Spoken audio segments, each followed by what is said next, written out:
So just like my last video on A New Hope, if you haven't seen The Empire Strikes Back, pause this video, go and watch it because there's going to be huge spoilers here. I know that it's unlikely that anybody watching this video hasn't seen the movie, but just in case, thought I should mention it. The Empire Strikes Back is my favorite Star Wars film out of all of them. Even as a kid, I always liked watching it the most, but the thing is I found I've actually developed even more of an appreciation for the movie since I've gotten older. It's hard for me to think of a part of the movie that I don't like. I love all of it. The battle on Hoth, the chase through the asteroid field, Luke's training on Dagobah, and of course the fight with Vader on Cloud City. If you look at the entire original trilogy as a 3-act structure, it's easy to see that The Empire Strikes Back is the second act in the saga. The second act of a story usually shows the protagonist trying to overcome the challenge or situation that was set up in the first act.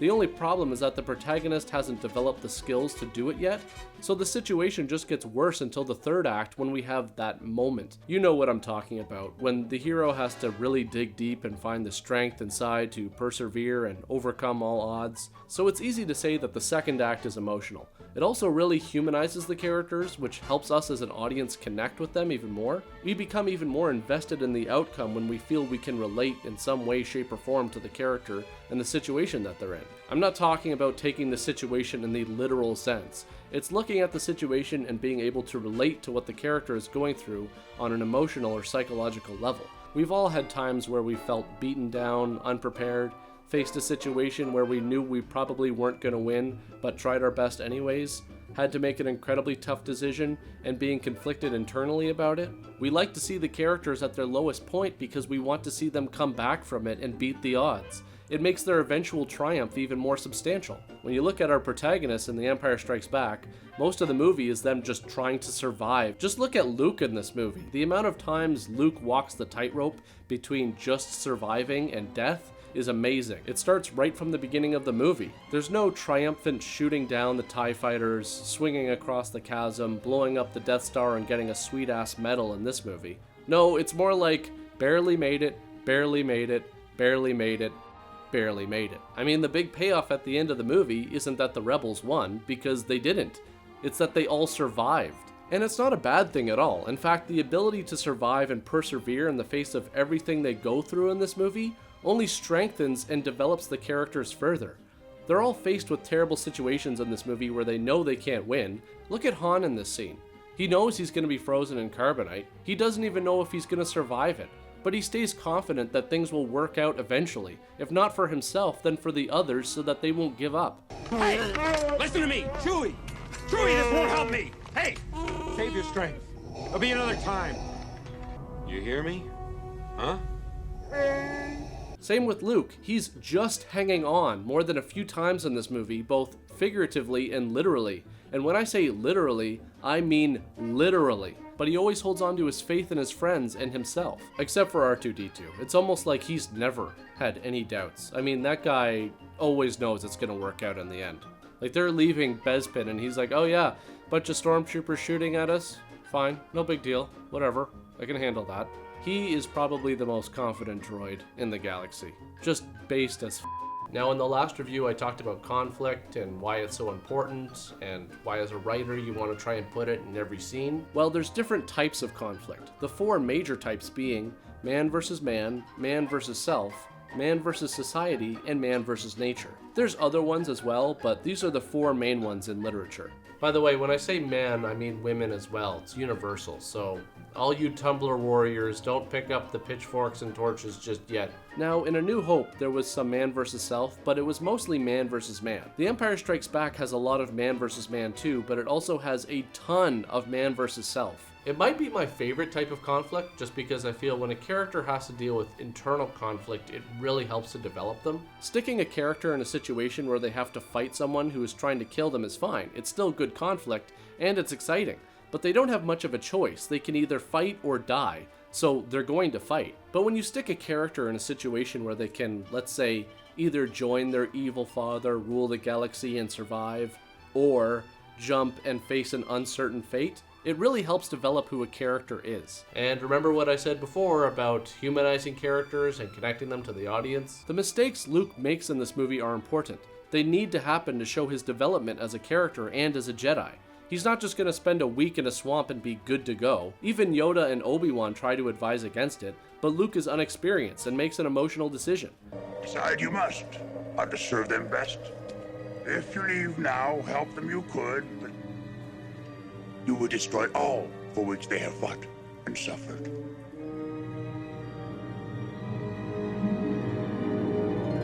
I mean, the internal conflict is everywhere, with everyone in this movie. It's in Leia with her feelings towards Han, it's with Han and leaving the rebels to pay off his debt, and also with his feelings towards Leia. It's in Lando, obviously, with the choices he's had to make, and it's obvious that Luke is conflicted through most of the movie, when he finds Yoda, during his training and the self-doubt he faces. Oh yeah, how about this scene? I mean, imagine seeing what he saw in that cave. I wonder what it was like trying to go to sleep that night. And it just keeps going, like when he has to decide whether or not to stay with Yoda or help Han and Leia, which could possibly lead to a trap and facing Vader, which is exactly what happens and leads to my favorite lightsaber battle in the entire saga. It's not flashy, it's not clean, it's not even close to a fair fight, but it's because of the conflict going on between the characters and within the characters. And I don't care how confident you are, finding yourself in this situation, I mean, how is this not the most nerve-wracking thing ever? Also, think about what's going on with Vader here. He knows this is his son, but he's either got to turn him over to the dark side or kill him because of his loyalty to the Emperor. And imagine being Luke. You know you can't beat this guy, but you've got to try. All you know is that he's killed your mentor and pretty much represents everything you hate. Then he cuts off your hand and tells you he's your father. And then you have to decide to either join him or jump, and let's face it, by the looks of it, there's like a 0.1% chance of surviving that fall. Yes, decisions. And by the way, was anybody else kind of freaked out by this as a kid? I'm not afraid. You will be. You will be. I mean, even Luke is like, dude, what the hell? I also really enjoy the color palette in The Empire Strikes Back. There's a lot of blue throughout this movie, and I think it works really well with the greens on Dagobah, and even more so with the oranges in the carbon freezing room. I think this scene has one of my favorite color palettes of any movie. It probably has to do with them being complementary colors. That and the cinematography in this scene is just brilliant. There's just so many things working here, it's phenomenal. Speaking of cinematography, I wanted to talk about how the lighting in The Empire Strikes Back does such a great job at helping to visually convey the tone and what's going on in the story. Now what I've done here is I've taken screenshots all throughout the movie and compiled them. What you'll probably notice is that overall it's a darker movie. There are spots of brightness in there, and that all ties into what's going on within the story. And the light there is used so effectively in this movie to communicate tone from a visual standpoint.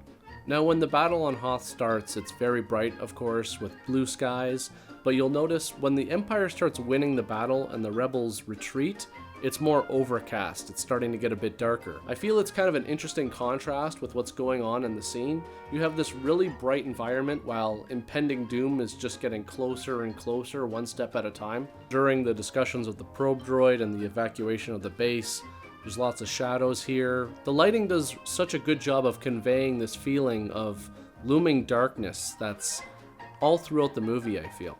On Dagobah, we have this very foggy environment. There's this feeling of mystery that comes with that, as well as this kind of mystical feel that comes along with it as well, which is very appropriate since this is when Luke is learning how to use the Force. Now, when the Millennium Falcon gets to Bespin, we really see some color, and it's a lot of red and orange, really warm colors.